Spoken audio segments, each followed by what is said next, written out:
qanaqa odamsan, ahmoqmisan, jinnimisan, nega telefoningni o'chirmaysan, bunaqa qilsang nega namozga kelasan, nega halol berasan deb turib, 3-4tasi yopirilib kelib vajohat bilan yigitni ustiga kelib shu gapni gapiribdi. Qo'rqib ketibdi.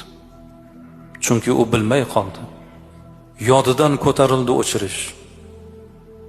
O'zi birinchi kelishi ekan, Alloh bir tavfiq berib. Xafa bo'lib to'g'ri qatnab yurgan qahvaxonasiga boribdi, mayxonasiga. Borib quy debdi. Ko'tarib bittasini ichibdi. Yana quy debdi, yana ko'tarib ichibdi. Uchinchisini quyib qo'ygan ekan, xayol og'ushida o'tirsa, qo'li stakonga tegib tushib ketibdi. Chil-parchin bo'lib yerga sinibdi. Bu endi bu yerdan ham bir qattiq gap eshitaman deb tursa, o'sha yerning egasi kelibdi-da, yelkasini silab